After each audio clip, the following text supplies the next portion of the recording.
What if a single decision could trap you thousands of feet above the ground, with lies, revenge, and death floating right beside you? This is not just a survival story. This is a psychological nightmare where past sins return in the most terrifying way possible. And there's no escape. Today, I'm explaining a movie where greed, guilt, and revenge collide inside a hot air balloon, turning a peaceful vacation into a deadly game in the sky. Watch till the end, because the final twist completely changes how you see everything. Let's begin.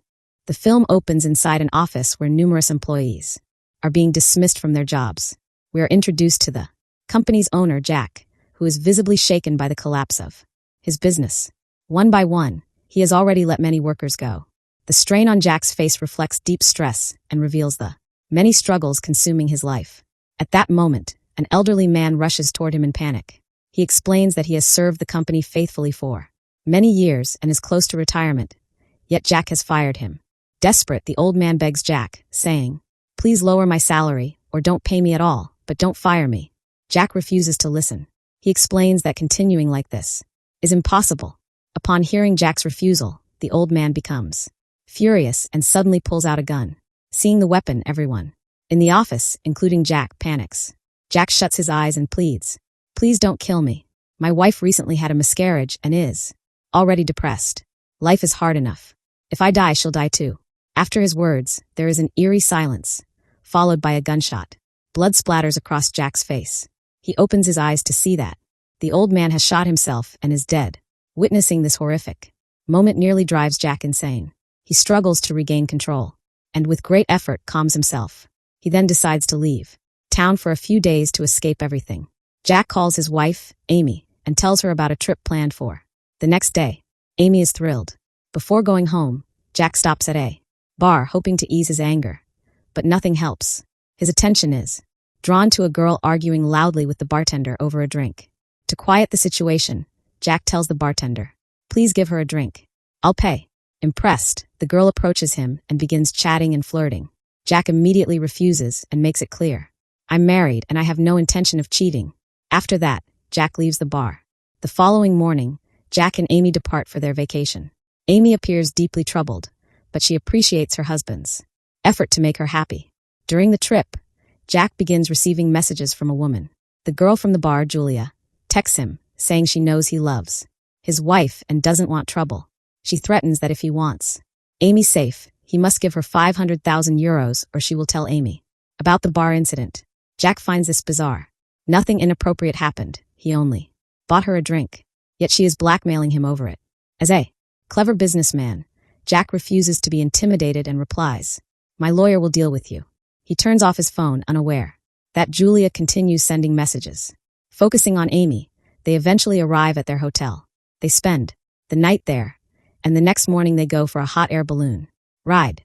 The operator informs them that another passenger will be joining them. When she arrives, they realize it is Julia. The balloon lifts off immediately. At first, everything feels normal, and Jack remains calm. Soon, however, he grows uneasy as Julia begins talking to Amy. It's strange how much Julia knows, especially about Amy's miscarriage. Jack becomes protective, while Julia exploits his discomfort. Amy notices Jack's behavior change once Julia joins them. After a while, Amy asks Julia to take a photo of her and Jack. Julia agrees, then asks Jack to take a picture of her. She hands him her phone. A message is displayed on the screen. "If you don't pay me, you'll regret it." Jack ignores the message and takes the photo. This enrages Julia. She stops pretending and confronts Jack loudly, demanding the money be paid immediately. Amy asks what money she's talking about. Before Julia can answer, Jack tells Amy to ignore her, calling her crazy and explaining the bar incident. Amy scolds Julia for blackmailing her husband. Julia responds by claiming Jack came onto her and says she has proof he has a birthmark on his chest. Amy is shocked because Jack does have such a mark. Jack explains that Julia must have seen it in his shirtless beach photos online. Julia falls silent, realizing blackmail won't work. Suddenly she grabs the operator's knife, points it at Jack, and demands payment. The terrified operator calls the base station, but before he can speak, Julia stabs him. Jack attacks Julia from behind to stop her. As they struggle, the knife slices the gas pipe. Gas leaks and the flame ignites, setting Julia on fire. The operator shuts off the gas, and they extinguish the flames using clothes. With the gas off, the balloon becomes uncontrollable. The Only other way to control it is the top vent, but its rope has been burned and is out of reach. The balloon rises higher, oxygen levels drop, and everyone feels sick. The operator risks his life, climbing up to reach the rope. Before he can grab it, Julia regains consciousness and pushes him down, killing him. Soon after, they all pass out again. As oxygen levels drop dangerously, Jack faints. Amy panics but forces herself to climb up. Despite her dizziness, she reaches the rope, pulls it, and secures it. The vent opens, and the balloon begins to descend. Jack wakes as oxygen returns. He ties Julia's hands and feet. Amy is angry, believing Julia's accusations. Jack insists Julia stalked him online and shows Amy a photo proving the birthmark was visible. Amy slowly begins to trust him again. Distracted, they fail to notice the balloon drifting toward the mountains. The burners won't work, so they throw items overboard to reduce weight. The balloon still hits a peak, tearing slightly, but manages to drift away. Julia rides in pain. Amy gives her water, but Julia continues demanding money, claiming Jack wronged her. They ignore her as the balloon rises into the clouds, where visibility is poor and the cold is intense. Julia frees herself. Jack can barely see. She keeps accusing him, until Jack snaps. Julia reminds him of the employee he fired, the man who begged and later died. Jack and Amy realize Julia is his daughter, seeking revenge. Julia attacks Jack and stabs him in the shoulder.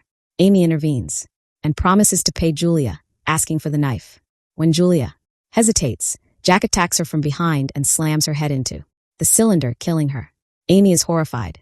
She questions Jack, who claims he did it to protect her. Distracted, they don't notice the balloon losing balance again. Jack suggests throwing Julia's body overboard, but Amy refuses. Instead, Amy relights the burner and regains control. Safe for the moment, Amy's doubts return. She questions how Julia knew details like Jack's sock brand. Jack dismisses it. Amy insists Julia's phone should prove everything. Jack secretly kicks the phone out of the balloon. Amy asks for Jack's phone. Though he deleted messages, Amy recovers them and then finds a video Jack never watched. The truth is revealed. Jack confesses he got close to Julia. An argument erupts. Jack's ego explodes as he insults Amy, belittles her past, and claims he gave her everything. Amy, devastated, tells him he doesn't deserve to live and threatens to expose him. Jack laughs and decides to kill Amy. As he attacks her, he steps on the broken floor and falls. He begs for help, but Amy watches just as he once watched her. He clings to a rope, trying to climb back up, but Amy pushes Julia's body onto him, knocking him loose. Jack falls to his death along with Julia. The balloon crashes and burns, destroying all evidence. Amy walks away, knowing justice has been served. Free at last, she is ready to live on her own terms. The movie ends with Amy moving forward with her life.